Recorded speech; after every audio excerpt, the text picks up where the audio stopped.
episode of the Solutions Oriented Leader podcast. Today, we've got a great guest here, and it is Bruce Turkel. You might have seen him on CNN, Fox, NBC, MSNBC. The guy is all over the place. I've seen him on CNN International. You may know him as the author of All About Them. It's been in the New York Times. It just got a review as one of the top books to read in 2020. So here's the man we're going to be discussing today: leadership versus solutions-oriented leadership during this coronavirus crisis, because there is a difference. So welcome to the blog, podcast, all that good stuff we're doing here today, Bruce. You're in Los Angeles. Tell us what you're doing there. Well, I'm giving a presentation tomorrow, hoping that presentation is not canceled, but that's what I'm doing. I'm finishing my next book, so being here in a hotel room has been perfect for me, and I'm looking forward to meeting these folks tomorrow.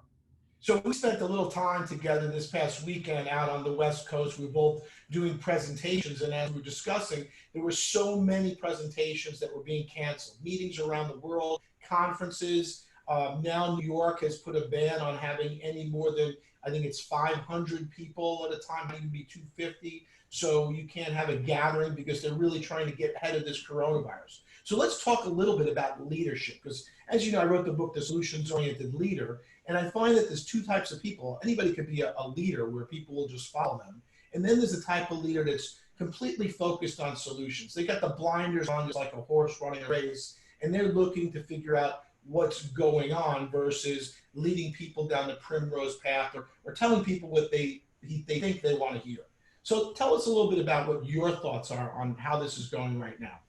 Well, I think the definition of leadership, and more importantly, the way you put it, which I love, solutions-oriented leadership, is for the person in that position to walk out on the ledge a little bit, look over, see what's going on, and then say to the people behind them, come on, you can come out here, it's safe, I've checked it out, you can feel comfortable, you can do this.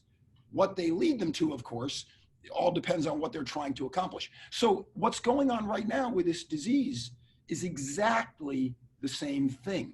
We need leaders to say, we are looking at this, we are dealing with this, we have prepared for this, and come this way, we can show you what needs to be done so you can be safe. I mean, the title of my book, All About Them, pretty much says it. It's not about the leader.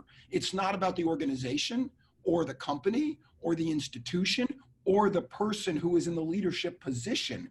It is about the people they lead. How do those people feel? Do they feel comfortable? Do they feel taken care of? Do they feel like someone actually worries about them and their lives and their goals and their health and their aspirations and so on and so on and so on?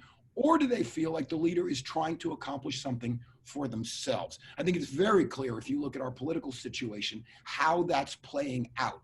And I think what we're going to find is that we are going to move from the current state of populism back to a state of meritocracy. I think what we're going to find is all of a sudden, when people are worried about their health, and more importantly, when they're worried about their family's health, degrees, credentials, knowledge, and experience are going to start to matter. We have been told for the last number of years that those things don't matter. Trust your gut, trust yourself, do what you want to do. But now we're going to start saying, where did that guy go to school? Where did that woman do her training before we listen? It's a really interesting time. And I love what you've done, Rick, by adding solutions-oriented to the word leader, because we're in a time now where it's about the solutions. Just leading, just holding the sword out and saying, come on this way, damn the torpedoes, that ain't gonna work anymore.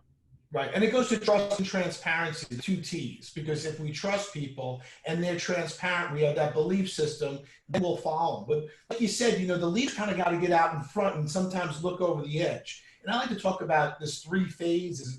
Phase 1 is you're kind of butting heads, and phase 2 is you're not quite sure what to do, and phase 3 you're in kind of helicopter phase where you're hovering above things. And I use the example when there was the earthquake in Haiti. Phase 1 was everybody's trying to figure out what to do, and phase 2 they threw all this stuff, all the supplies and everything, but what was going on? The supplies were sitting on the tarmac. And phase 3, the president sent in the Marines. They got up in helicopters and they could see down where the people really needed, and they could set up distribution sites. They were looking kind of down on it, so they could see really what was going on. Too many times leaders are getting involved and they can't see in front of their face. And Right. really, you can get up top and look down. They'll be able to see the solutions a lot easier when they're in it. It's funny how the old saying that great minds think alike. I talk all the time about those two different views. You need the 50,000 foot view. You need to be able to look down, see the situation dispassionately, understand what's going on from an empirical, factual point of view. Graphs, charts, statistics, numbers, history, experience, all of those words that say you are thinking about what you're going to do. And then you need to go from the 50,000 foot view to the on the ground view, where you're actually getting the job done. You're saying, we saw these things going on. Here is what we are going to do. There's a huge difference between strategy and tactics. Most people don't understand the difference. But Sun Tzu, when he wrote The Art of War, 1,000 years ago, he talked very clearly about it. He said that tactics without strategy is the sound of failure. The idea being, we're doing stuff, we're running around, but we haven't planned this, we haven't thought about it, and so we're making a lot of noise, but we're not accomplishing anything. By the way, he also said that strategy without tactics is the slowest path to success. That's what governments and universities tend to do. They study things, they do white papers, they commission surveys, but they don't actually then do anything. And what we need as leaders, and more importantly, to use your term, as solutions-oriented leaders, what we need is to combine the two, to have the strategy, what are we going to do and how are we going to do it, and then the tactics, the implementation. Let's go make it happen. One without the other is completely ineffectual. You got to take your helicopter view, and then you got to get on the ground and get the job done. And sometimes you just got to slow down in order to get focused and speed up. Everybody's racing like a chicken without a head instead of getting that strategic plan in place and then starting to execute on that plan. My former business partner, who you knew very well, Roberto used to have a great saying when everybody was stressed and everybody was crazy. And Roberto would say, I'm going slow because I'm in a hurry. Exactly. Well, that's some great advice from your partner, your former partner there. So let's talk a little bit about how people can get in touch with you and certainly how they can get all about them. Well, getting all about them is easy. You can go on Amazon. You can walk into a bookstore. I'd love for you to buy it. I'd love for you to let me know what you think after you read it. But getting in touch with me is also easy. Just my name, Bruce Turkel, BruceTurkel.com. My website has links to the book, videos, my marketing minutes, my blog posts, all broken down by subject. So you can go in there and say, I'm interested in this. I need to know about that. And you can find whatever you need. That's awesome. Well, Bruce, thank you for showing up. Thank you for being there. Thanks for helping people out with advice on what they can do to, one, become more of a focused, solutions-oriented leader in this time of crisis, especially with the coronavirus. Check out Bruce's blog. He wrote a great blog on the coronavirus. He writes great blogs all the time. So check him out at BruceTurkel.com.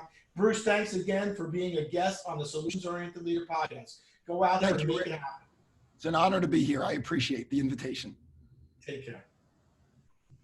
To learn more about solutions-oriented leadership, please visit our website at rickgoodman.com or feel free to email me at info@rickgoodman.com, and please subscribe to the Solutions-Oriented Leader on iTunes or your favorite podcast app to get your weekly episodes automatically.